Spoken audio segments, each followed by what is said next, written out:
Bon, ben, bonsoir à toutes et à tous. On va faire une petite soirée dans le cadre de rendez-vous qu'on essaye de rendre régulier, où on a donc un auteur qui parle en tant que lecteur ou lectrice d'un auteur qu'il aime. Et donc, avec Claude, voilà, on s'était mis d'accord pour parler un peu de Faulkner. Parce que je dois dire que j'avais lu un petit peu Le bruit et la fureur et Lumière d'août quand j'étais, je sais pas, un peu post-ado. Et puis c'est Claude qui m'a redonné l'envie C'est moi la coupable. Mais oui, c'est bien pour ça, de me remettre un peu à relire, quoi. Donc j'avais envie qu'on partage l'envie que Claude m'avait donnée. Voilà. Bon, bah, tu pourras dire ce que toi t'as aimé ou pas, j'espère. Les lecteurs également. Alors, Faulkner aime bien semer ses lecteurs dans une chronologie dans le désordre. Et je me suis dit qu'on va faire le contraire. Je vais commencer par le commencement, c'est-à-dire toi, qui t'a fait découvrir Faulkner? Je crois que c'est avec Lumière d'août, qui date de, si je me souviens bien, 1932. Ah bah c'est très drôle, parce que tout d'un coup je suis en train de me rendre compte que c'est mon année de naissance. Donc j'avais jamais fait le rapprochement. Tu vois que les rencontres sont utiles. Donc ça a fait tilt, oui je crois, avec Lumière d'août. Bon, parce qu'on plonge vraiment dans cette chaudière épouvantable du Sud et de la question noir et blanc, qui est vraiment une question qui sous-tend quasiment toute l'œuvre de Faulkner. Absalon, c'en est la démonstration éclatante. Alors, bon, c'est pas que la question noir-blanc dans le sud des États-Unis m'est jamais spécialement intéressée. Si, comme tout le monde, j'avais lu Autant n'emporte le vent. En général, c'est avec ça qu'on débarque dans cette c'est pas tout à fait le même point sombre histoire. Mais ce qui est intéressant de constater, c'est que je crois que Autant n'emporte le vent, ça date de 1936, et que bien avant, Faulkner, qui est un sudiste, hein, qui est vraiment un homme du Sud. Je dois avouer que je suis peut-être un parti pris, je ne sais pas très bien pourquoi, mais dans la littérature américaine, je n'aime que la littérature du Sud, c'est-à-dire tous des fous, des tarés, des tordus, des monstres, j'exagère à peine. Oui, j'aime des auteurs comme par exemple qui a publié énormément de nouvelles, c'est Flannery O'Connor, qui est, je trouve, tout à fait fascinante également. Donc je ne sais pas si c'est parce que j'ai commencé par Faulkner, mais j'ai toujours été fascinée par cette espèce de chaudière monstrueuse qu'est l'histoire du Sud, avec bien évidemment l'histoire de l'esclavage, de la guerre de sécession et de ce qui persiste, la question je dirais raciale, c'est un mot toujours délicat à employer, mais vous avez peut-être remarqué là, quand on a reparlé des États-Unis à propos de l'élection de Trump et autres, on s'est mis à reparler des suprématistes blancs, suprématistes qui sont dans tous les États-Unis, mais plus concentrés peut-être dans le Sud à cause de l'histoire particulière du Sud. Donc, c'est-à-dire ceux qui pensent comme la supériorité de la race blanche est fondée en nature, pas seulement en droit, elle est fondamentale et il n'y a pas à la remettre en question.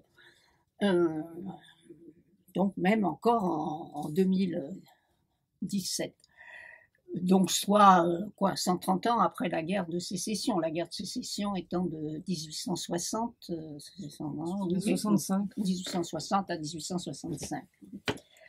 Bon, en général, la guerre de sécession, on la connaît parce on a lu Autant n'emporte le vent, où on a vu le film. Hein, c'est avec les belles images de les balles des jeunes filles à crinoline au moment du départ des soldats pour la guerre, enfin des très jeunes soldats pour la guerre, et cette histoire de sécession est également fondamentale dans toute l'œuvre de Faulkner.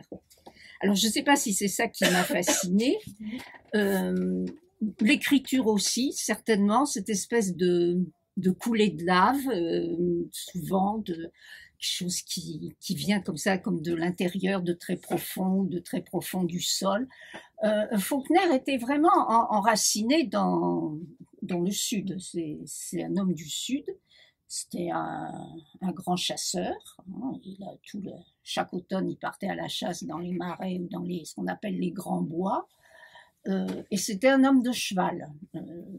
Bon, alors parfois je me dis que si j'aime Faulkner, c'est parce qu'il parle si bien des chevaux. Il y a d'ailleurs une phrase qui est dite par un de ses personnages, c'est un personnage de Lumière d'août, qui s'appelle Christmas, dont on reparlera sans doute après, qui dit « Les chevaux ne sont pas des femmes, même une jument est une espèce d'homme ».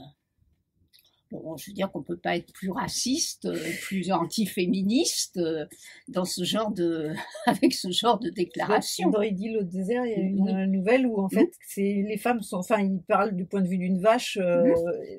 C'est encore mieux ou pire. Enfin, oui, c'est drôle, mais c'est pire. Donc oui, c'est un homme de cheval. Il monte les chevaux, il monte les femmes. Ça dans l'œuvre de Faulkner, là, une sorte de sexualité très très abrupte, très accrue, si j'ose dire, puisque on dit aussi monter un cheval accru. Et il monte les femmes accrues. Ça c'est très, enfin ces personnages.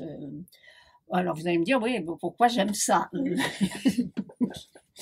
Non, je crois que ce que j'aime, c'est cette espèce de brassage extraordinaire, d'entremêlement d'une sorte d'animalité dans l'homme, de pulsions très violentes qui submergent tout et qui très passe dans combattu chez lui par le puritanisme à chaque fois. Oui, si tu veux. Toi, tu le sens comme puritain. Bah, au fond, oui. Enfin, c'est toujours des emportements et des grosses répressions derrière, quoi. Oui, parce qu'il y a... Enfin, par opposition, par exemple, quand toi, dans les femmes du braconnier, il y a une sensualité forte et tout, mais elle est pas... chez lui, c'est toujours noir. Enfin, ce que j'ai lu, j'ai pas tout lu, mais à chaque fois, ce que j'ai lu, c'est toujours noir, tu veux dire. C'est noir. Là, bah oui, c'est un homme du Sud. Non, mais noir au sens de oui, j'ai bien compris. Non, mais c'est très intéressant que tu... De brutal et à chaque fois, c'est réprimé. Enfin, oui, il se passe un truc, mais après, c'est très violent, les conséquences ou c'est pas une sensualité épanouie. Ah non, elle apporte jamais de bonheur. Non, effectivement, parce qu'il y a toujours une sorte de censure et de répression. Mais n'empêche qu'il dit en gros, oui, que les femmes, ça se monte comme les chevaux. Et on retrouve ça dans presque tous les romans. Alors, est-ce qu'il y a cette question aussi, je dirais cette question raciale, la question de la présence des Noirs, qui est toujours, chargée précisément de cette sensualité, de cette sexualité. Et que l'homme blanc s'arroge tous les droits sur la femme noire esclave. Ça, c'est très, très net dans Lumière d'août, peut-être. Oui, dans Absalom aussi. Alors moi, ce qui m'avait frappé dans Absalom, par rapport aux questions de racisme, c'était aussi le point de vue des petits blancs qui étaient encore dans une misère plus grande finalement que les esclaves des plantations où les esclaves étaient bien traités. Et ça revient beaucoup à chaque fois dans les maisons, les vêtements, le gamin qui vient déposer un message et qui se fait mettre dehors par je sais pas comment on appelle ça, un majordome noir. Oui, alors ça c'est la scène, on peut presque dire la scène fondamentale d'Absalom. L'histoire étant celle d'un petit blanc. Qui gamin, son père est ouvrier agricole sur un grand domaine du sud, et le père l'envoie porter un message à la demeure, on pourrait presque dire la demeure seigneuriale. Patricienne, voilà. Et bon, le petit garçon, innocemment, va à la porte d'entrée de la maison. On peut imaginer ces grandes maisons coloniales avec les colonnes blanches. Hein. Et il tombe sur le majordome noir. Tu veux lire le passage? Ce serait mieux plutôt que je raconte bêtement. Oui, mais c'est un très long passage. Il Ouais. faut choper l'endroit où il... Et le majordome, sans un mot, enfin, brièvement, avec lui peu de indique mots, qu'il aille à la porte par derrière, la porte des communs, des domestiques. Et c'est pour, il s'appelle Sutpen. C'est le personnage principal de Absalom, Thomas Sutpen. Et c'est pour lui comme la scène primordiale, et tout son désir après sera d'avoir lui-même une maison et une demeure, où évidemment il rentrera par la grande porte. Je suis pas loin du passage, mais je suis pas pile à l'endroit. Parce qu'en fait, ce qui se passe, c'est que le gamin est tellement... En plus, le môme a une idée, il se dit « Ah, je vais enfin voir comment ça à l'intérieur, quoi. » Puis comme il a une mission à accomplir, il est un peu fiero. Et là, il n'avait absolument pas imaginé un seul instant qu'on allait lui dire de faire le tour. Et en plus, il comprend pas ce que faire le tour signifie parce que lui, il connaît que des maisons misérables où il y a peu d'ouverture et donc voilà, faudrait que parce qu'effectivement, il le dit super bien et c'est par là.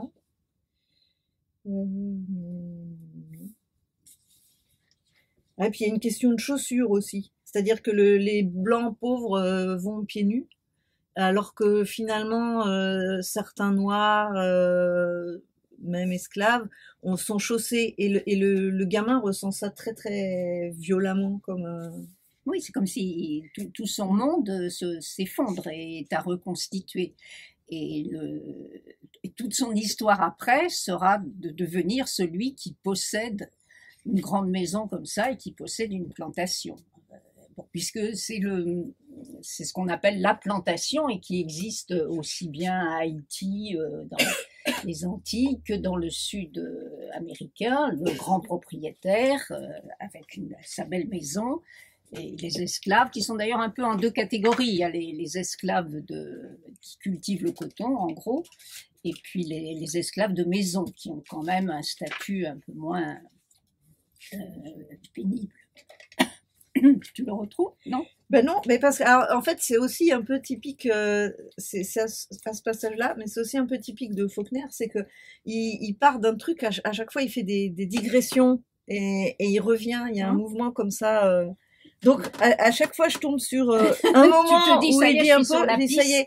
Parce que là il dit mais il n'enviait pas encore l'homme qu'il était en train de regarder, ce qu'il convoitait c'était les souliers.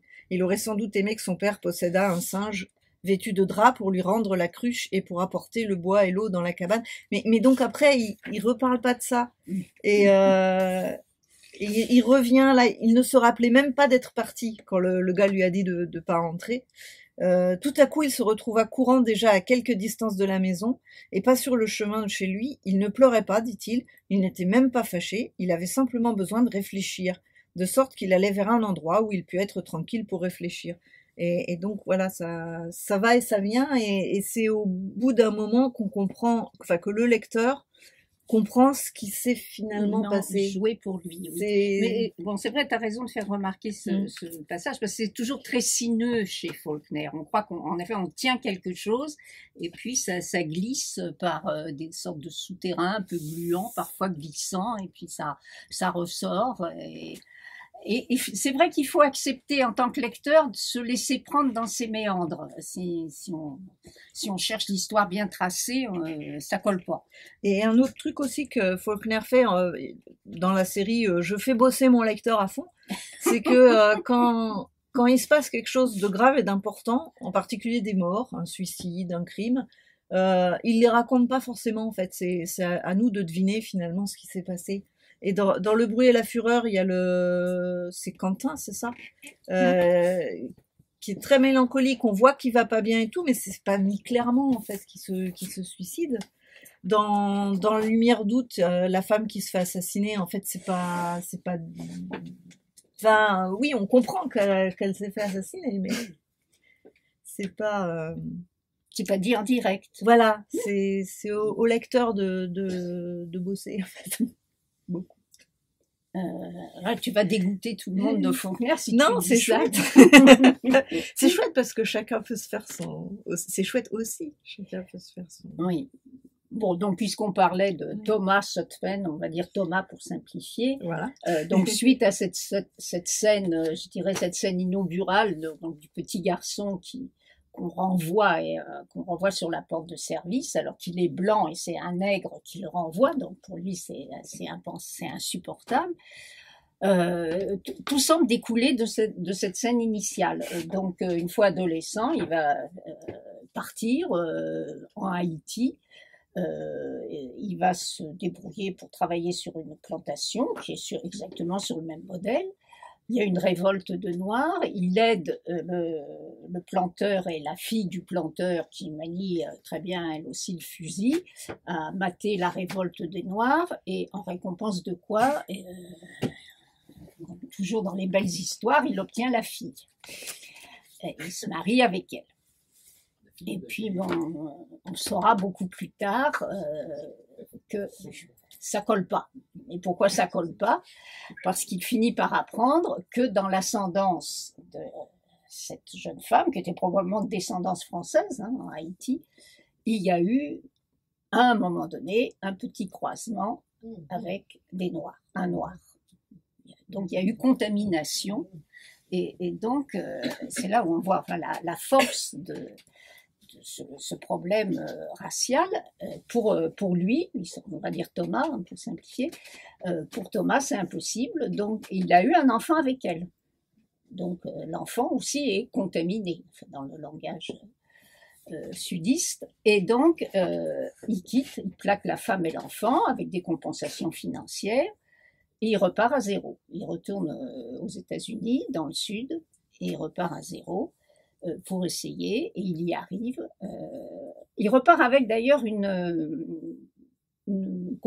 équipe de Noirs haïtiens, et dans le sud, et il achète à un Indien, vous voyez les mélanges, il achète à un Indien à prix très bas, il se débrouille très bien, un très grand terrain où il va à nouveau, cette fois, réussir sa tentative de fonder une maison et une lignée, puisque c'est ça son obsession, fonder à la fois un domaine, une exploitation.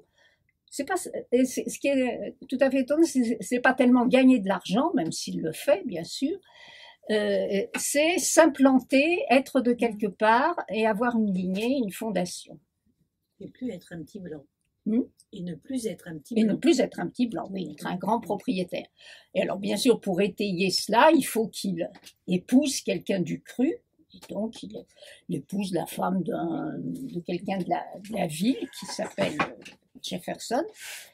Et bon, voilà, et tout démarre de là. D'ailleurs, à propos de Jefferson, il faut dire que Faulkner a constitué une carte du comté d'un comté imaginaire où il a à peu près tous ses romans se passent à l'intérieur de ce comté. Yukna, Yagna Patavafa. Ouais. Je garantis rien. Yukna Patavafa. Yagna Patavafa. Je sais pas du tout comment on dit. Et qu'il a dessiné. Et on a la reproduction du dessin de Faulkner avec la ville, Jefferson au centre, qui était probablement sur la ville d'Oxford, qu'il connaissait bien, qui était une ville universitaire, enfin une petite ville universitaire. Oui, c'est ce dessin-là. Bon, vous allez évidemment de là, vous n'allez pas voir grand-chose, mais à chaque endroit est indiqué où a lieu tel événement, où se passe tel roman, ou tel épisode de tel roman. Donc, il s'est fabriqué un comté imaginaire, mais avec des noms imaginaires, mais où il a situé chaque événement d'à peu près toute la majorité de ses romans, son contenu là. Et c'est tout à fait étonnant de repérer ça. Bon, donc oui, alors je veux dire qu'il y a chez lui, comme un mélange, c'est pour ça que je devrais le détester, de racisme et de sexisme. Et alors évidemment, vous allez me poser la question, mais alors pourquoi vous aimez parce que je crois que ça va au cœur, à la racine de ce que nous sommes. Hélas, c'est-à-dire le désir et la violence, et qu'il triture ça avec une habileté tout à fait étonnante. Et moi alors, en tant que lectrice des deux côtés, j'ai trouvé quand même un point commun avec ton travail à toi, qui est la capacité à se mettre dans la peau d'un personnage qui prend la parole, enfin qui devient le narrateur, ou à travers les yeux duquel on voit ce qui se passe. Et alors le résultat est très très différent, justement pour ces raisons-là, de point de vue, de pas du tout prendre le même genre de personnage à la base, mais n'empêche que le travail d'être à l'intérieur, en particulier justement là dans la scène du gamin, il a les 11-12 ans, voilà, et c'est quelque chose que toi tu sais faire très bien aussi. Je sais pas. Bah si, moi je te le dis. Et donc il y a quand même pour le lecteur, la lectrice, un plaisir comme ça de se glisser aussi dans la peau du personnage en question. Alors là, en revanche, Faulkner lui adore changer tout le temps la chronologie, enfin faut le suivre, et changer le personnage, en particulier dans Le Bruit et la Fureur, il y a quatre grandes parties, et chaque partie est vue d'un point de vue de quelqu'un de différent, avec des moments qui peuvent être communs, mais qu'on voit. Du coup, on a l'impression que c'est pas la même chose, mais en fait, si, ils racontent le même moment, en fait. Oui, et le début de Le Bruit et la Fureur est assez impressionnant, puisque le titre vient, je crois, de Shakespeare, d'un passage de Shakespeare dans Macbeth, je ne sais plus la citation exacte. Life is a tale told by an idiot, full of sound and fury, signifying nothing. Voilà. Le monde est une histoire racontée par un idiot, plein de bruit et de fureur, et qui signifie rien au bout du coup. Et en effet, Le Bruit et la Fureur, le début est raconté du point de vue d'un idiot, parce que dans une de ces grandes familles blanches, celle-là s'appelle les Compson, mais Le Bruit et la Fureur se passe au début du XXe siècle. Donc la guerre de sécession est passée, et les grandes familles dont toute l'économie reposait sur la possession des esclaves et la culture du coton, sont pour la plupart à demi ruinés. Bon, c'est donc la famille Compson. Donc ils ont gardé la grande maison, ils ont gardé du terrain, mais ils vivotent. Et parmi les 3 ou 4 enfants Compson, il y en a un qui est un idiot congénital. Et donc l'idée, au début, c'est de le faire parler et de raconter l'histoire. Bon, je vous rassure, parce que c'est un livre magnifique, si vous ne l'avez pas lu, il faut vraiment le lire. Ça ne reste pas tout le temps raconté par l'idiot, il y a le point de vue après des frères et des sœurs. Et c'est une histoire atroce d'un bout à l'autre. Mais vraiment, il fait fort. Hein. Et ça se termine d'ailleurs par un suicide. Et alors, ce qui est tout à fait étonnant, mais qu'on retrouve dans Absalom, c'est que un des fils de la famille Compson, qui s'appelle Quentin, part pour faire ses études à Harvard. Donc on sent qu'il y a quand même un effort pour essayer de ne pas laisser la famille se déliter complètement, et on l'envoie dans une université du Nord, mais il faut pouvoir payer l'université en question, donc on vend un morceau de terrain considérable qui devient un terrain de golf. Et le début du Bruit de la Fureur, c'est l'enfant idiot qui essaie de comprendre il raconte ce bruit des balles de golf et des battes de golf, et il y a quelque chose de tout à fait étonnant, et où il essaie de donner sens du fond de son obscurité. Et donc on envoie le nommé Quentin, l'étudiant, à Harvard, et où il va avec un ami canadien, et ça va réapparaître dans Absalom, Absalom, il lui raconte une partie de l'histoire du Sud. C'est-à-dire qu'on a ce procédé qu'un personnage qui en fait, dans un roman disparaît, réapparaît dans l'autre pour raconter une autre histoire. Donc, et ce que je trouve encore plus étonnant, c'est que donc Quentin, le fils Compson, donc de la famille déchue, est à Harvard et il raconte, c'est la nuit, il fait très froid, donc on est vraiment dans une espèce d'opposition avec ce sud moite et gluant et visqueux et plein d'histoires tortueuses. Il raconte aux Canadiens, Shreve, l'histoire dont je vous parlais tout à l'heure, de Thomas Sutpen, celui qui, après avoir échoué, après revient et reconstruit un grand domaine.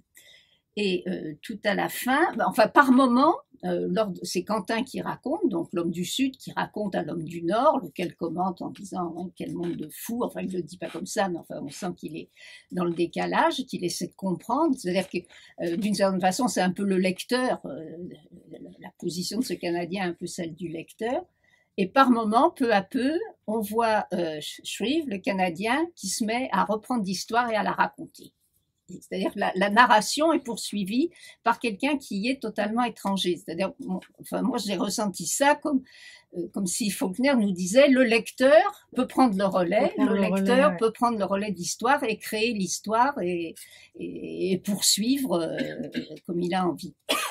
Bon, et comme si tout le monde l'a pas lu, Absalom, je ne sais pas comment ça finit, mais évidemment, tragiquement, on pouvait s'en douter. Mais d'ailleurs, il aime bien aussi finir justement par... alors typiquement dans Le bruit et la fureur, donc il y a les 4 parties, il y a la première c'est donc le garçon idiot, après il y a l'étudiant qui est envoyé à Oxford, Quentin, après il y a Jason qui est un des frères aussi, et en fait Faulkner finit souvent par un passage où là la dernière partie c'est... on est plus du côté du narrateur omniscient, en fait. Oui, parce qu'il essaie. En fait, on dirait qu'à chaque fois, il essaye avant la fin il nous a bien plongé dans l'intérieur dans le processus de pensée des gens, et comme si à la fin, il essayait de reprendre un peu le recul ou de laisser le lecteur prendre à son compte plus. Enfin, je sais pas. Là pour le coup, je sais pas moi, mais. Oui, quand il y a ce passage où il raconte comment la bibliothécaire découvre ce qui est devenu la sœur. L'épilogue. Non, c'est pas ça que tu pensais. Oui, ou simplement, là, par exemple, la 4e partie Le bruit et la fureur, on n'est plus... Enfin, ça parle beaucoup de Dilsey qui est...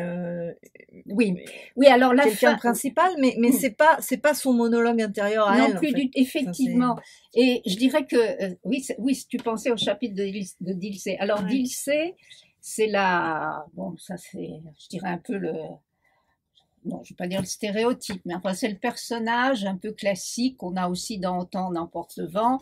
C'est la servante noire au grand cœur,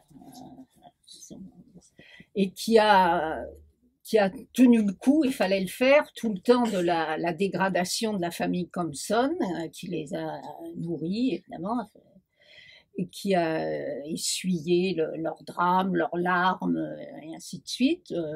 Et il y a juste ce dernier chapitre, je dirais, qui après toute la tragédie de chacun des personnages de la famille Compson, ce dernier chapitre où tout simplement Dilsey, la servante noire, qui maintenant est très âgée, fatiguée, mais enfin elle est toujours là, comme une sorte de pilier dans toute cette décomposition, et c'est sa journée du dimanche où elle va tranquille à la messe, à l'office, elle écoute le prêche, et elle revient tranquillement chez elle où elle retrouve ses petits-enfants. Et après tout, et je trouve que c'est une fin apaisante après tout cette tragédie shakespearienne et atroce des Compson. C'est étonnant, c'est comme si là, oui, Faulkner déléguait du côté de la partie noire du Sud, en fait, toute la beauté, la tendresse et une sorte d'apaisement. Non, tu l'as parlé. Oui, voilà, Enfin, c'était peut-être que ça, oui, j'idéalise un peu, je sais pas, mais comme s'il voulait un peu. enfin, on sortait du drame shakespearien, de l'inceste, de la dégradation, de la folie, et il y a une sorte d'apaisement. Bon, alors, effectivement, on est en plein, inévitablement, avec la guerre de sécession et la suite, et encore maintenant aux États-Unis, dans la question noir et blanc, on a parfois reproché à Faulkner, dans ses romans, d'être raciste ou sexiste. Et effectivement, comme je disais tout à l'heure, hein, les femmes, c'est fait pour être montées comme les chevaux. Mais alors dans la réalité, par exemple, il a pas milité, mais il s'est déclaré favorable à l'intégration scolaire des Noirs, ce qui se jouait aux États-Unis dans les années 1950-1960 à peu près. Bon, ce qui n'était pas facile quand on était sudiste. Ça amenait à être vilipendé par. Oui, d'ailleurs, il a souvent des personnages Oui. de blancs abolitionnistes en fait, Oui, oui. et qu'en bavent parce que ils vivent dans le sud et que ils ont tout le monde contre eux. Oui, Quoi. oui, bien sûr. Oui. Et il a été, il y a un de ses frères qui n'a plus voulu lui parler parce que Faulkner s'était déclaré pour l'intégration scolaire. Mais il avait quelle filiation? Quelles étaient les filiations de Faulkner?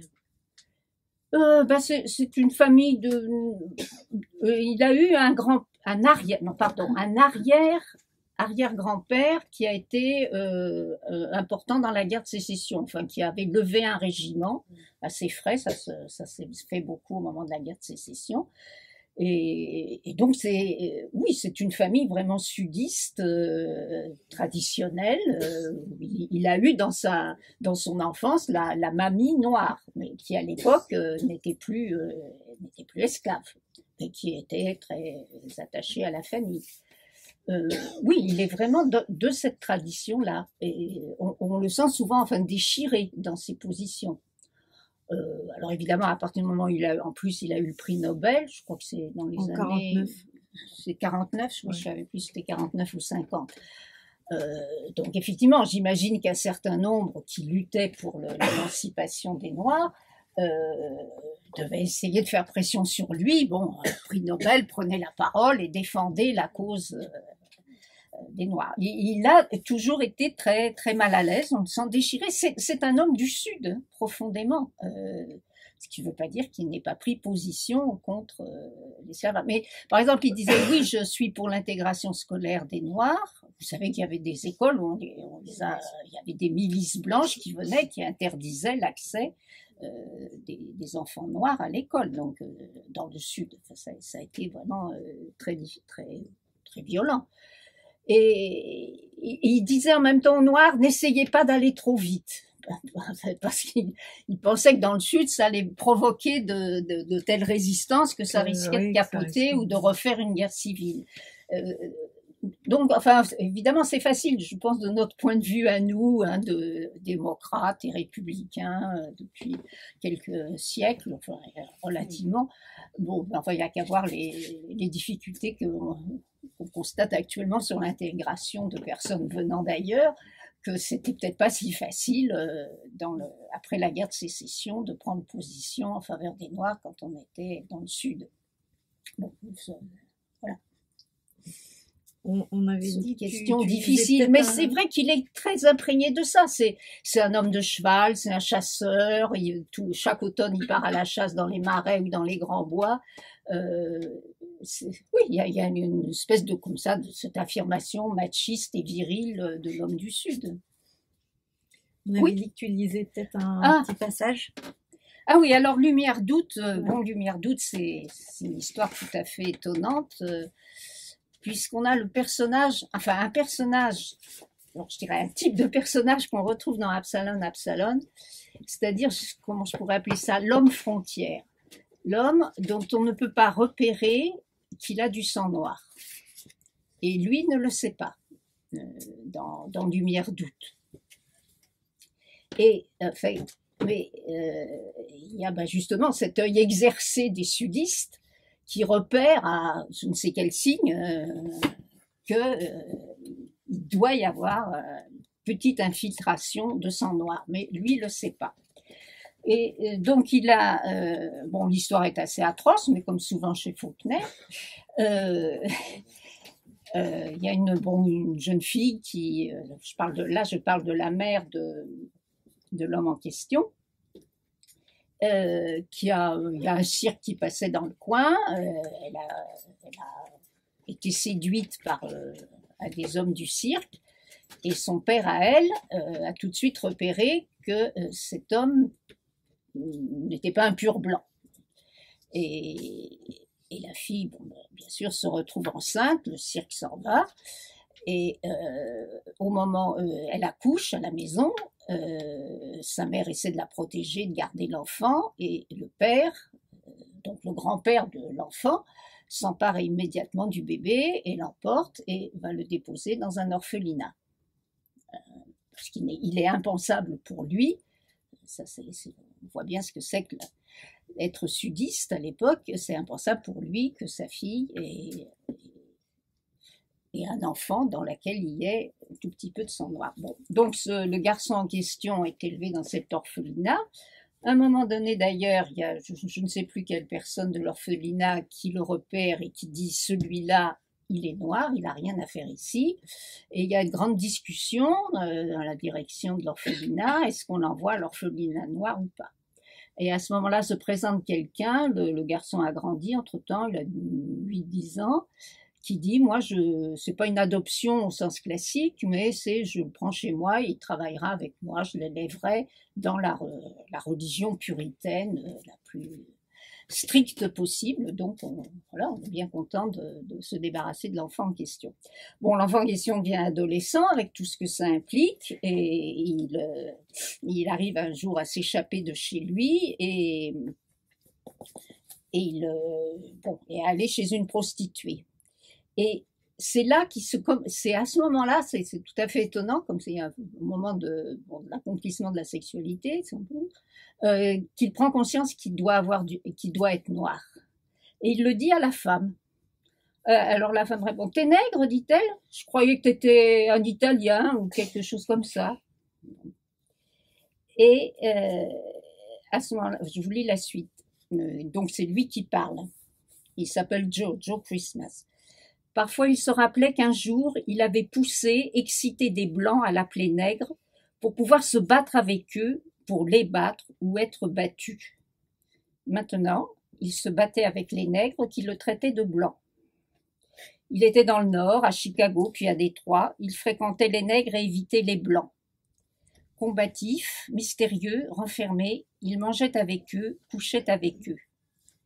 Il vivait alors maritalement avec une femme qui ressemblait à une statue d'ébène. La nuit, couché près d'elle, éveillé, il se mettait parfois à respirer très fort. Il le faisait exprès, sentant, regardant même sa poitrine s'enfler, plus large, toujours plus large, sous la cage thoracique. Il s'efforçait d'aspirer l'odeur noire, la pensée, la nature sombre, indéchiffrable, essayant à chaque expiration de chasser loin de lui le sang blanc, la pensée, la nature blanche. Et toujours, à l'odeur qu'il tentait de s'assimiler, ses narines blanchissaient, se contractaient, son être entier se révulsait, se tendait sous la révolte du corps et le refus de l'esprit. Je veux dire, enfin, je crois qu'on ne peut pas mieux dire cette sorte de tragique de l'identité, enfin, de qui je suis. Mais en fait, il rend compte Faulkner de son environnement, enfin, oui, de ce qu'il a vécu, en oui. fait, avec toutes les ambiguïtés, tous les paradoxes. Toute l'horreur du Sud, oui. La perplexité de l'enfant que tu as évoqué, là, le petit homme. En fait, il nous rend compte de cet univers. Oui. Hein, on ne peut pas lui reprocher ça. Heureusement qu'il était écrivain. C'est comme ça qu'il s'en tirait, lui. Oui, sans doute, oui. Bah oui, déchiré comme il était. Parce qu'il ne peut pas raconter ces histoires-là sans être lui-même très déchiré par ce qu'il en percevait. Il ne peut pas parler d'un enfant du petit blanc comme il en parle, sans quand même s'être en partie identifié. C'est comme dans un rêve, ces romans. Oui, Mais il rend compte. Oui, oui, non, je suis bien d'accord avec cette Donc ça dimension rend compte onirique. de sa déchirure, enfin, de ses déchirures intérieures à lui. Il était très partagé d'ailleurs. Vous le dites qu'à la fin, enfin, son frère, il a quand même s'il ne voulait pas aller trop vite, parce qu'il était quand même assez sans doute futé pour se rendre compte que sinon ça explosait, si ça allait trop vite. Et d'ailleurs, ça a explosé. Oui, oui, Ça a explosé. Donc, et ça compte, c'est toujours prêt à c'était quand même exploser. une sacrée caisse de résonance que ce Faulkner. Oui, oui, ça je trouve, sur la question d'identité, effectivement, Ouais, c'est une caisse de du résonance. conflit racial Et vous en et rendez des bien problèmes compte, ethniques, oui. toutes les deux. Enfin, Parce qu'il le fait percevoir effectivement du dedans, du dedans. du déchirement de cet homme qui ne sait pas s'il est blanc, s'il est noir, et quelle place il a. Donc, ça, oui. Dans un autre contexte, on pourrait le rapprocher de la tâche de Philippe Roth. Oui, bien sûr. Oui, il y a ce thème-là. Mais moi, avec Philippe Roth, je m'ennuie doucement, alors je ne m'ennuie jamais avec Faulkner. Oui, enfin, pour revenir à ce que tu disais, je pense que tout blanc qu'il était, sexiste. Sexiste, mais à la fin de Fureur. Du bruit et la fureur. Oui. Ce personnage de femme de Mama, quand même, la mère, enfin, c'est pas la femme, c'est la mère, qui ressort comme apaisante quand même. Et c'est une mère noire. Enfin, c'est une Mama noire. Oui, oui, et il a rendu hommage à la Mama noire, il l'a dit, la Mama noire de son enfance. Ouais. Mais c'est quand même fascinant à quel point c'est un monde de violence et de déchirement. Ça l'était. Oui, oui, oui. Ouais, il était dedans. Hein. Ce qui est impressionnant aussi, c'est quand même lui, il est né c'est 30 ans après la guerre de sécession. Donc que ce soit encore si... Oui, bah, regarde Autant n'emporte le vent qui date de 1936, combien oui, il y a un effet. C'est curieux parce qu'il y a justement un effet à la fois d'être très, très reculé dans le passé, mais quand on lit sa façon d'écrire, c'est ultra contemporain. Enfin, il était il y a un contraste entre le précurseur dans la manière d'écrire et le côté très époque révolue. Oui, époque datée, des situations et des modes de pensée. Oui, d'ailleurs, bon, je crois que paraissent à peu près la même année Absalon et Autant n'emporte le vent. On pourrait dire c'est le même terrain, le même terreau, en tout cas.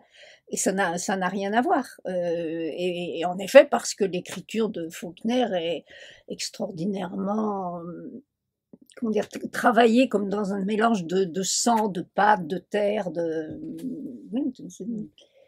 et c'est jamais conventionnel, même si on retrouve les stéréotypes raciaux qu'on a dans le aussi. passage que tu as lu là, hein, ça vient vraiment du corps, c'est des tripes. Il parle du corps, de l'intérieur là encore. Bon, même s'il regarde sa poitrine qui se gonfle, etc., c'est quand même, il a été marqué fondamentalement dans sa chair par cette violence qui était autour de lui, dans laquelle il a été élevé. Hein, et il le sort dans l'écriture. Heureusement, sinon, il tombe malade. Ah bah oui, tu penses oui. Ah bah oui, garder cette violence à l'intérieur, c'est pas possible. Mais il rend compte au moins de son époque. Oui, mais ça m'ennuierait en même temps que si tu veux qu'on le situe comme un écrivain se référant à une époque donnée ou régionaliste. Non, pas parce que je crois qu'il est en même temps très... bon, ça a été dit des tas de fois, je crois déjà, enfin, je dirais proche de ce qu'on a dans la tragédie grecque, c'est-à-dire les histoires internes des familles et la destruction voilà, sécrétée par les familles elles-mêmes. Bon, outre l'histoire, on pourrait dire aussi qu'il y avait des esclaves dans l'Antiquité grecque. Bon, mais ça se traitait pas de la même façon. Oui, oui, non, mais que ce soit un homme déchiré et qui s'en est probablement sorti par l'écriture. On n'a pas encore parlé des nouvelles, en fait. Oui, alors les nouvelles, il écrivait les nouvelles en même temps que, enfin, il n'y a pas une période nouvelle ou une période roman chez Faulkner. C'était parfois les nouvelles des sortes de laboratoires en vue de romans à venir. Oui, Parce qu'on retrouve dans, par exemple, l'histoire de Sutpen et d'Absalon, on la retrouve dans certaines nouvelles. Bon, également, il écrivait des nouvelles pour une raison très simple, c'est que ça lui permettait de gagner un peu d'argent. Alors, en France, c'est rigolo parce qu'il faut quasiment se mettre à quatre pattes pour supplier un éditeur de vous publier des nouvelles. Et aux États-Unis, l'écrivain, pour survivre, plaçait ses nouvelles dans des journaux. Alors, ça peut être en effet très intéressant de reprendre les nouvelles de Faulkner et de voir comment elles sont, un certain nombre sont la matrice des romans à venir. Avec même certains personnages déjà. Oui, avec déjà les personnages déjà bien dessinés, avec leurs noms qu'on retrouve. Et, bon, moi, c'est pas ce que je préfère chez lui, parce que c'est vrai que j'aime assez les nouvelles qui ont une sorte de concision ramassée, et que je trouve le côté que son écrit, oui, voilà, et que ce qui est étonnant quand on lit les romans, c'est en effet cette sorte de, comment dire, de continuité avec des sinueuses comme une espèce de fleuve étonnant qui vous entraîne, qui vous brasse, et je trouve que dans la nouvelle, ça, ce que j'aime chez Faulkner, c'est une sorte de respiration profonde, de réitération. Évidemment, dans la nouvelle, ça peut pas fonctionner. Elles sont tout à fait intéressantes à lire. Puis il y a plus de, enfin, il y en a certaines, on voit qu'il écrit pour essayer de faire rire. Après, oui. C'est pas toujours. Non, c'est pas. Il n'y arrive pas forcément.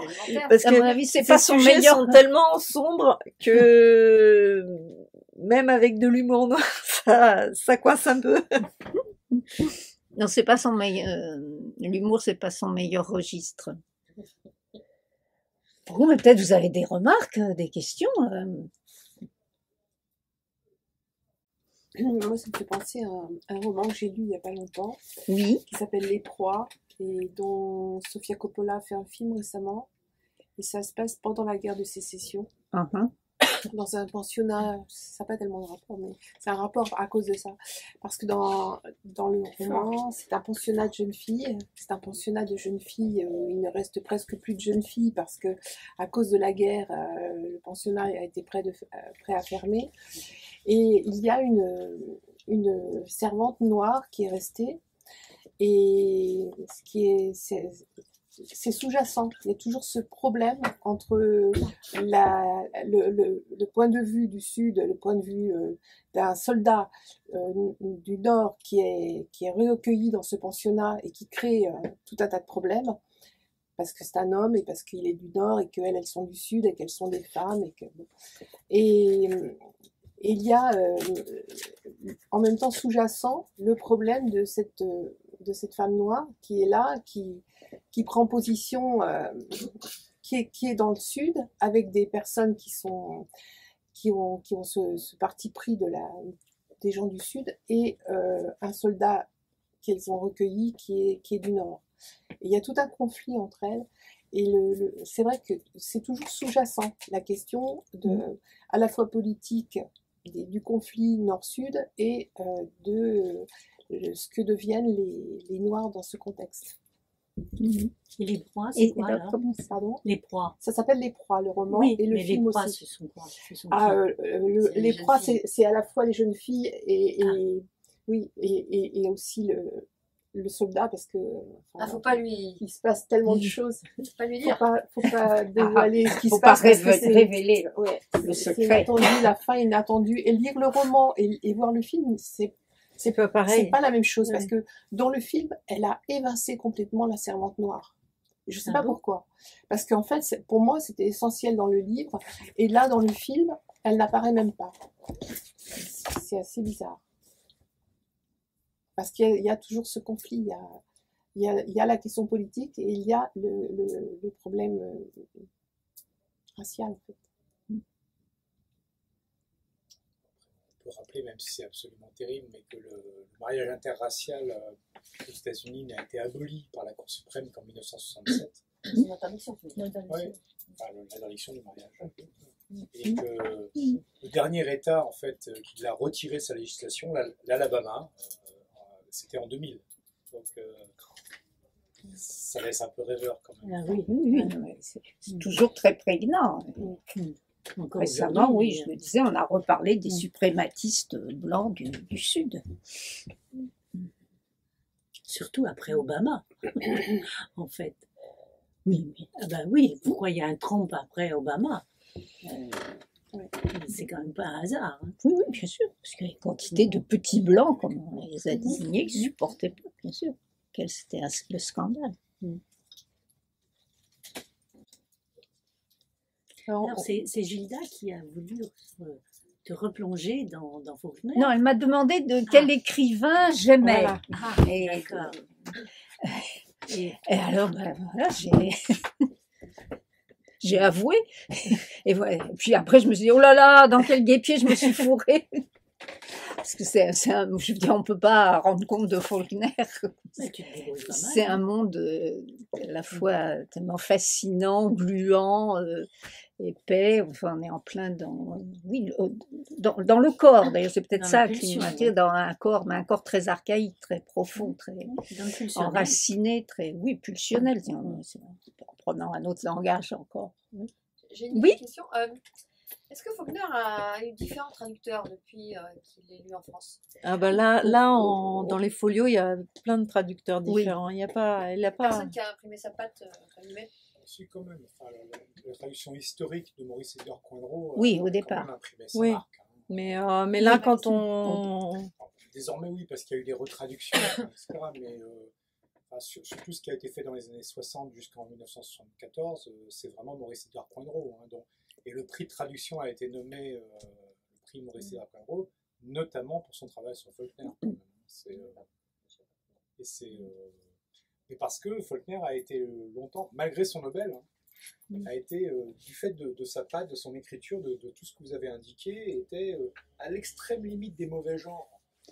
Ah, vous diriez mauvais genre. Moi, je pensais que ça avait peut-être été classé auteur un peu difficile, mais trop violent. Peut-être. Oui, il y a une violence. C'est trop violent. Mais presque du polar, quoi. Oui. Ah oui, assimilé au noir, quoi. Roman noir. Au roman noir. Oui, c'est très étonnant. Quelle ironie du sort pour un blanc du Sud d'être assimilé au roman noir. Tout à fait. Oui. Tu le relis régulièrement? Tu l'as lu et c'est ce j'y reviens. Je dirais pas régulièrement, mais, oui, je reviens. À chaque fois, je suis comme absorbée dans ce glauque. Il y a d'autres auteurs du Sud que tu aimes bien aussi. Oui, Flannery O'Connor, j'aime beaucoup. Oui. Mais où il y a un peu comme chez Faulkner, d'ailleurs, on retrouve des fous, des pasteurs. Ah oui, le personnage du pasteur délirant, le pasteur fou qui peut pas tenir son rôle d'homme de Dieu, on a ça chez Faulkner, on a ça chez Flannery O'Connor et d'autres auteurs du Sud. Oui. Si la parole de Dieu ne pouvait pas tenir face à tant d'horreur, quoi, finalement. Mais il a quand même, en inventant tous ces noms de lieux imaginaires et ces personnages, il a quand même pris beaucoup, peut-être des modèles de lieux où il avait vécu, qu'il connaissait. Bien sûr. Et par la fiction, il pouvait dire ce qu'il voulait, en fait. Bien sûr. Oui, bien sûr. Je pense que c'est aussi pour ça, peut-être qu'il a fabriqué ce comté imaginaire. Bon, peut-être ça crée moins de risques par rapport à certains sudistes. Ça ne trompe personne. Oui. J'ai une question subjective pour vous. Si je pense à quelqu'un qui ne connaît pas la littérature du Sud des États-Unis, moi j'ai mon idée, mais j'aimerais bien avoir l'avis d'une spécialiste. Je ne suis pas spécialiste du tout. Voilà. Du tout. Quel est un livre que vous conseillez de Faulkner? Moi, c'est L'intrus, mais vous, ça peut être... je vais vous demander. Je crois que je dirais Absalon. D'accord. Parce que? Mais j'aime beaucoup Lumière d'août aussi.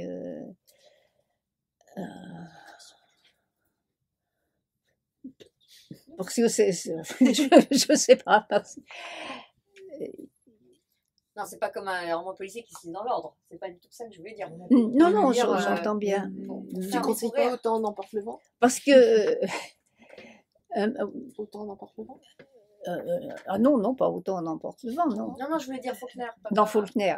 Attends, faut que Mais non, je donnerais pas autant n'emporte le vent parce que je trouve que c'est trop joli. trop joli. Tu voulais dire Oui, au passage, moi je vais me permettre de mentionner en fait 3 auteurs qui ne sont ni Claude Pujade-Renaud ni William Faulkner, simplement parce que je sais que parmi vous, il y en a qui ont déjà lu tout Claude Pujade-Renaud et tout Faulkner. Et comme je pense à eux, je voulais mentionner un auteur assez captivant, Lewis Shiner, qui est un Oui. blanc d'Atlanta, Mhm. qui a toujours évolué à la frange des mauvais genres, hein, donc de la science-fiction, du polar et de la littérature générale, Mhm. qui a écrit un livre fabuleux il y a maintenant quelques années qui s'appelait Black and White, en anglais qui s'appelle, je crois, assez étonnamment, La gloire de nos pères en français, Ah oui ministère de la traduction, mais qui est non, La gloire de nos pères, Ah, d'accord. mais qui est un livre extraordinaire qui montre à quel point tout ce qu'a indiqué Claude Pujade-Renaud ce soir sur la fracture raciale et sociale dans le Sud était encore vivante en 1964-1967 et est encore vivante Oui. en 1990, 2000, 2010. Et c'est un magnifique roman. Mhm. Et je vais mentionner un deuxième auteur de façon un peu surprenante, qui est un Irakien qui s'appelle Omar El Akkad et qui est un journaliste du Toronto Globe and Mail. C'est son vrai métier, mais qui a écrit un premier roman il y a quelques mois, l'année dernière en fait aux États-Unis, qui vient d'être traduit cet été en France, qui s'appelle American War, et qui, de façon assez étonnante, projette une nouvelle guerre de sécession en fait aux États-Unis. Mais c'est pas tellement la façon dont il construit cette guerre de sécession, c'est qu'elle se construit évidemment sur des préjugés raciaux, mais qui met en scène ce que ça peut être une guerre civile en fait. Aujourd'hui, dans un pays comme les États-Unis, on n'est plus en 1865, 1867, et de ce que ça pourrait donner. Et le dernier que je vais mentionner, je le fais très vite, ça, c'est pas du tout les États-Unis, ça n'a rien à voir avec Rick, c'est Juan Bennett, qui est un Espagnol, qui est un des plus grands admirateurs qui existent probablement de William Faulkner, et qui a lui aussi créé non pas un comté, mais une région en fait fantôme qui s'appelle Région, pardon. Je parle pas espagnol, c'est pour ça que je sais pas bien ces mots-là, mais qui l'a créé complètement et qui a inscrit 9 romans en fait dans cette région qui est quelque part entre Valence et la montagne, et qui en a fait vraiment quelque chose de faulknérien. Et lui, il a eu dans son dernier roman de son vivant, qui a été traduit en français par Feu au passage du Nord-Ouest, il a eu ce vice suprême de faire la carte d'état-major en fait, de ce pays fictif. Quoi. Et c'est quand même assez incroyable, et ça m'a toujours fait regretter que William Faulkner nous ait pas fait ce petit plaisir de tracer la carte d'état-major du comté de Yonapadafa. Bah, elle est tracée quand même, mais elle n'est pas d'état-major. Elle n'est pas si parfaite. Elle n'est pas... Mais, enfin, d'ailleurs, vous parlez de l'Espagne, et enfin, en lisant Faulkner, j'ai parfois repensé à l'Espagne, à sa violence. Oui, cette violence qui est là, évidemment à cause de cette histoire du mélange des sangs et de la présence des juifs, enfin du sang juif, enfin ce terme, comme on dit, la limpieza del sang, comment on prononce la pureté du sang, la limpieza del sang, qui est la pureté de sang, c'est bien ça. Bon, dans un précédent roman, bon, qui s'appelle La nuit, la neige, qui se passe dans l'Espagne du début du XVIIIe, j'étais retombée là-dessus. Par exemple, dans la documentation que j'avais lu bon, évidemment qu'on traquait la moindre goutte de sang juif ou de sang arabe, et alors que des mélanges, bien entendu, il y en avait eu. Et cette histoire d'un homme qui avait été condamné par l'Inquisition parce que sa nourrice était juive. Donc c'était pas que la pureté du sang, c'était la pureté du lait. Du lait. Bon, moi je suis toujours très attirée par. Enfin, pourquoi je suis attirée par ces histoires-là, soit de l'Espagne, soit du sud des États-Unis, je sais pas. parce que oui, c'est une sorte de tragédie monstrueuse et qui se perpétue. Oui, c'est le Eh ben, tragique. c'est pas gai, hein. C'est le tragique qui se mêle. Bon, pour pas finir quand même sur Oh, des- Sur le Bon, tragique. voilà, on pourrait je finir voulais là. quand même parler du travail de Claude hein, aussi. Non, Ah moi, bon je crois que Alors, ça paraît ridicule derrière Non, non, eh ben, derrière le justement, non, sud et c'est pas l'Espagne. pas le ridicule. sud des États-Unis et l'Espagne. Donc, on va peut-être parler quand même un tout petit peu de Kierkegaard et de Régine. Ça doit être marrant. Non Bah, au départ, pas tant que ça, étant Bah, donné que Kierkegaard, c'est c'était pas marrant, la... hein. Oh, ben, C'est pour ça que j'ai dit, on on continue dans le déploiement, là. va quand même faire un lien, c'est-à-dire Oui. que le début du roman, donc tout dort Dort paisiblement sauf l'amour, le titre n'est pas de moi, c'est une phrase du nommé Kierkegaard, hein, qui est un Danois du 19e. Le début se passe aux Antilles danoises, c'est-à-dire qu'on retrouve le problème blanc et noir, et il y a une servante noire, très voilà, confortable, affectueuse, et donc une jeune femme danoise mariée depuis peu, qui s'appelle Régine, et dont le mari a été nommé gouverneur des Antilles danoises, puisqu'à cette époque, le Danemark possédait des îles dans les Caraïbes. Le mari de Régine, l'héroïne du livre, a été nommé là pour mener à bien l'abolition de l'esclavage. Et on est en 1855. C'est-à-dire ils repartent en 1860, mission accomplie, il n'y a plus d'esclaves aux Antilles danoises. Et c'était exactement le moment où commence la guerre de sécession aux États-Unis. Enfin bon, je vais essayer de faire un raccord, vous voyez, avec des gros sparadraps. Belle transition. Bon, à part ça, Il y a- c'est pas le sujet du Il y a roman. différentes voix Oh, bah, aussi. quand même. Hein Dans Kierkegaard, enfin, dans ton roman, il y a différentes voix. Il y a des Oui. voix successives. Et ça, Oui. c'est Mhm. aussi un lien avec Faulkner, sans doute. D'après ce que tu disais tout à l'heure, il y avait des voix, enfin, dans le roman. où il y a Dans quatre, le bruit et la fureur, oui, oui, mais oui. bon, je veux dire, chez Faulkner, c'est des voix qui sortent d'une telle épaisseur, d'une telle, je sais pas comment dire, d'un souterrain, je peux pas du tout comparer, tu vois. Mais les voix se succèdent aussi dans ton roman et racontent tour à tour leur point de vue Oui, sur, oui, c'est construit comme le- ça par. sur les événements, sur la Oui, fiction. dans l'idée qu'il n'y a pas une vérité unique, Voilà. mais qu'il y a Chacun- plusieurs points de vue qui se succèdent. Je voulais lire un petit Ah extrait. ben, je t'en prie. Donc c'est là justement c'est un passage qui est écrit du point de vue de Régine, donc qui fut la fiancée de Kierkegaard.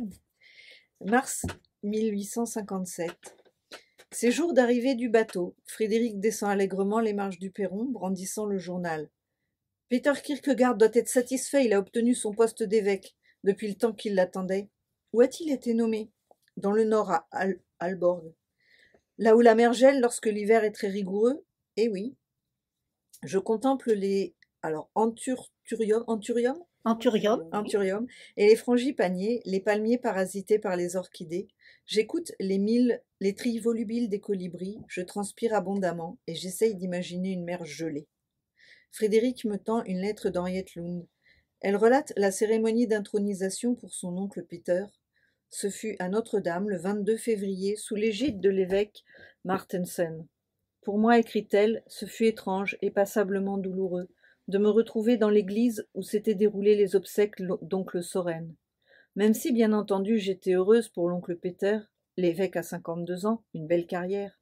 Il méritait bien cela, après avoir perdu père et mère, 3 sœurs, 3 frères, plus une première épouse. La deuxième se nomme Henriette, nous dirons Tangette. Elle n'a pu venir à Copenhague pour la circonstance, trop souffrante, paraît-il. Déjà, elle a prédit qu'elle mourrait de froid à Aalborg, la Sibérie selon elle. À vrai dire, dans la famille, on s'est résigné à ne jamais voir Tangette. Je plains Pascal, obligé de vivre encore une mère hypocondriaque et un père un peu, disons, rigide. Pascal, le seul de mes cousins germains à porter le nom de Kierkegaard. Présent à Notre-Dame, il arborait cet air ironique qui parfois m'évoque celui d'oncle Soren. Mais chez ce dernier, l'ironie savait s'embuer de tendresse. Ce que je ne ressens pas avec Pascal, volontiers sarcastique. Il donne beaucoup de tracas à ses parents, car il s'est déjà fait renvoyer de plusieurs écoles. Fort brillant quand il veut, mais très indiscipliné, violent même. Il m'a confié son regret d'avoir à peine connu cet oncle devenu célèbre. Il commence à le découvrir par ses ouvrages. À son âge, 15 ans, c'est tout de même remarquable. Je lui ai demandé ce qu'il avait lu, le journal du séducteur. Ce n'est pas ce que je préfère. Et toi non plus, je suppose. Non, moi non plus. Je hais ce livre. Et je sais bien pourquoi mon père, l'année précédant sa mort, alors qu'il séjournait au bord de la mer, dans la même auberge que Soren, avait refusé de lui parler. Non point à cause de la rupture des fiançailles, mais bien à cause de la publication, en 1843, de cet infâme journal du séducteur. Un roman, si on veut, un roman à la manière kierkegaardienne. Le séducteur et narrateur, un nommé Johannes, fait sa cour à une jeune fille, Cordelia.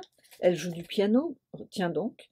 Il lui offre des livres de poésie, les commande pour elle. Cordelia semble vaguement engagée avec un nommé Édouard, sérieux, lourdeau. Johannes, le très malin, réussit à évincer ce brave Édouard.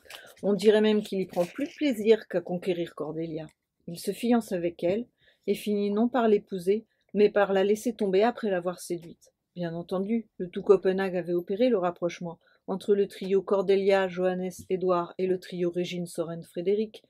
Et certains n'avaient pas manqué de se demander si la gracieuse mademoiselle Olsen n'avait pas fini dans le lit du magister Kierkegaard. Mon vieux et tendre père n'avait pu pardonner à Soren pareille mise en scène. Il avait eu 1000 fois raison de lui tourner le dos. Bien qu'on ait tenté de me dissimuler l'existence de cette publication, j'avais fini par la lire en cachette, comme à 15 ou 16 ans. J'avais dévoré le roman d'Andersen. Écœurée, meurtrie, malheureuse de te haïr.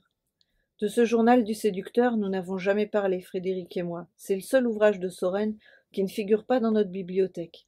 Et pourtant, je n'ai pas oublié les qualificatifs utilisés par l'auteur pour décrire son personnage d'Édouard. Guindé, ennuyeux, endimanché. Ce n'est pas Frédéric, jamais de la vie. Je sais. Il ne faut pas confondre le réel et le romanesque. On va peut-être faire ça. Peut-être, il y a tout ça qui vous débaroule dessus d'un coup, là, après le sud-américain, ça fait passer à Copenhague, vous êtes peut-être très refroidi, je me mets à votre place. En gros, je pense que vous avez compris l'histoire. Il y a une charmante jeune fille de la bonne société à Copenhague qui était fiancée à un nommé Soren Kierkegaard, qui, au moment des fiançailles, n'était pas du tout connu comme écrivain ou philosophe. Et puis, sans crier gare, un an après, après un an de fiançailles, il a rompu très brutalement en voyant la note de fiançailles. Ce qui a été dramatique pour la jeune fille en question, évidemment. Et donc l'interrogation est du côté de Régine, laquelle est heureuse puisqu'elle s'est mariée avec le nommé Frédéric, gouverneur des Antilles, puis qui revient après à Copenhague, où il deviendra le maire de Copenhague. Donc elle a une vie de femme mariée, comme on pouvait avoir au milieu du 19e siècle. Elle a accompagné son mari dans sa carrière, elle ne fait pas d'enfants, elle n'écrit pas, elle fait de la musique, elle joue du piano, très bien, voilà. Donc elle n'a rien d'une figure marquante. Mais l'interrogation étant pourquoi Kierkegaard a-t-il rompu les fiançailles. Et c'est l'interrogation récurrente qui vient à travers plusieurs personnages au fur et à mesure du roman. Voilà. Jusqu'à l'énigme finale. Tu veux dire la révélation d'une énigme? C'est un élément parmi d'autres. Quand même, hein, il y a un fil. C'est dit d'emblée que la famille Kierkegaard n'est pas spécialement rigolote, c'est le moins qu'on puisse dire, puisque ils étaient sept enfants, et il en reste 2. C'est quand même beaucoup, même si on tient compte de la mortalité au milieu du 19e siècle, il y a une espèce en effet de tragédie qui semble peser sur la famille Kierkegaard. Et l'importance de Dieu quand même. Oui, et il y a aussi le prêtre qui a du mal avec son rôle. Oui, aussi. Non, mais le fil de l'histoire, c'est que elle a eu du mal à s'en remettre, mais lui aussi. Oui, bien sûr. Parce que c'est ça aussi. Pourquoi il l'a laissé alors qu'il l'aimait toujours. C'est une question. Et pourquoi il lui a dédié toute son œuvre, c'est-à-dire Oui, Il en a fait d'une son certaine héritage. façon, l'a ils laissé disent sans la laisser, en fait. c'est grâce Donc, à, on ne sait pas trop bien. bon, à un renoncement à l'amour que Ouais. j'ai pu écrire cette œuvre. Bon, ce Ouais. qui pose la question, en d'autres termes, de la sublimation, on dirait dans un autre langage.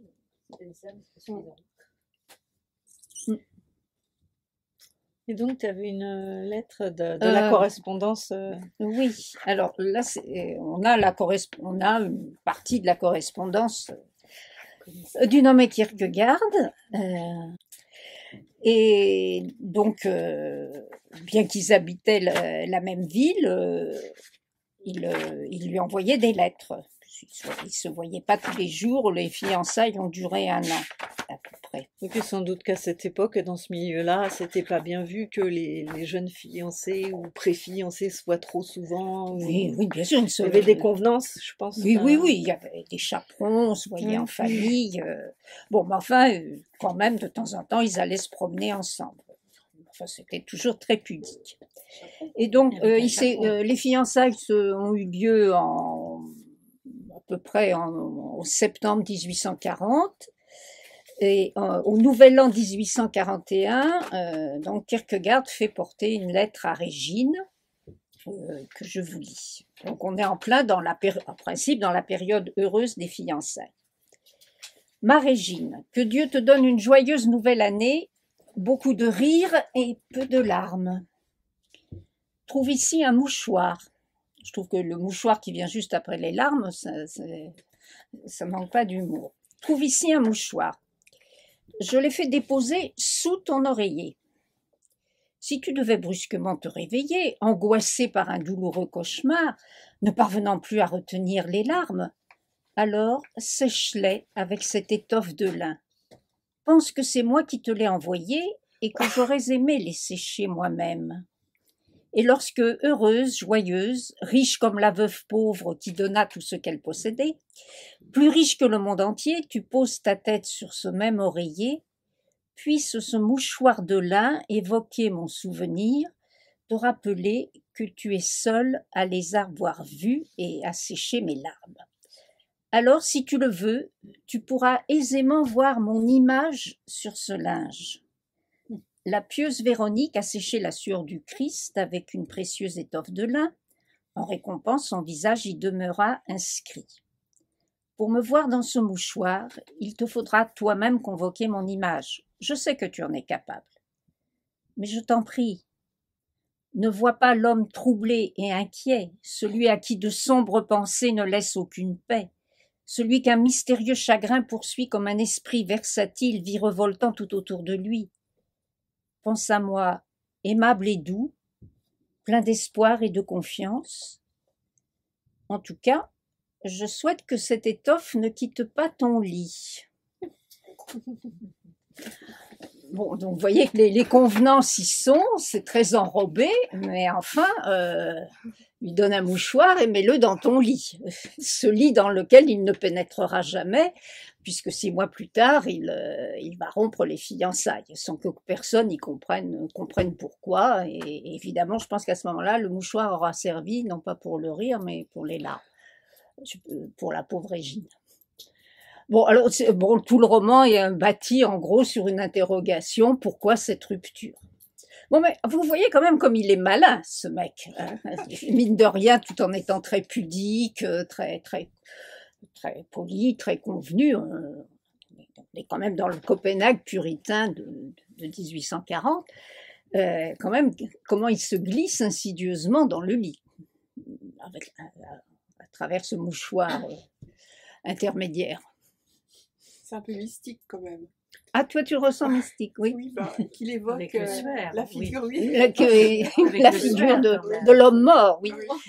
Oui, mais c'est très intéressant, oui, votre remarque, parce que c'est un homme qui s'est vécu toujours, d'abord qui était souffrant, malingre, mais qui se vivait en effet comme mort et comme devant mourir jeune. Alors il y avait une histoire, on va pas tout raconter, de malédiction pesant sur la famille. Et effectivement, au moment où le roman commence, donc, il y a déjà sur 7 enfants, ils étaient 7, la famille Kierkegaard. Sur cet enfant, il en reste 2. C'est quand même pas beaucoup, même si on est au milieu du 19e siècle et on considère que la mortalité était beaucoup plus importante que maintenant. Donc, en effet, le roman tourne en bonne partie autour de qu'est-ce qui pèse sur la famille Kierkegaard, entre autres.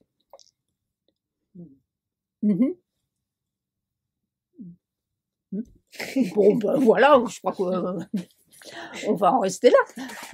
C'est très bien comme ça. Oui, bah alors voilà. À moins que vous ayez des remarques ou des questions. Voilà. On ne va pas vous interdire de poser Moi, des j'aimerais questions. bien que tu reparles un petit peu de ce Kierkegaard qui t'a fait quand même beaucoup souffrir.